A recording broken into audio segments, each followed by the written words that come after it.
Ассалаумағалейкум достар. Бүгін біздің түсірілімде Хайтоп компаниясының газонокосилкасы 120 модель. Ең бірінші біздің көзімізге түсетін ол қозғалтқыш. Неге десеңіздер, бұл жақта коп 195-ші қозғалтқыш тұр. Ол деген көптеген басқа техникаларда кездеседі.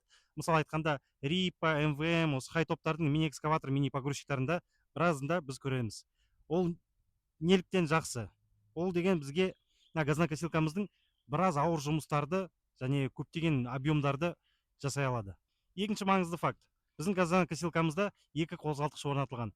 Біріншісі дизельдік, ол деген газонокосилканың жұмысын атқарады, шөп шабу. Ал екіншісі электр қозғалтқыш, ол деген гусеницаларымыздың жүруіне жауап береді. Ал енді қозғалтқышты толығырақ сипаттап алсақ, бұл деген коп 195F. Ол туралы толығырақ айта кетейік. 4 тактық, 1 цилиндрлік, ауамен салқындатылады.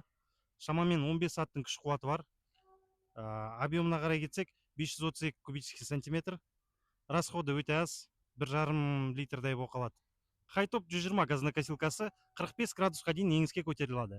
Және шөп шабу биіктігін 2-ден 20 сантиметрге дейін өз қолыңызбен өзгертуге болады. Бізде осы жақта трещоточный кілтіміз бар. Кілтті домкратқа қоямыз да, болды. Өзімізге керек биіктікті өзіміз қоямыз.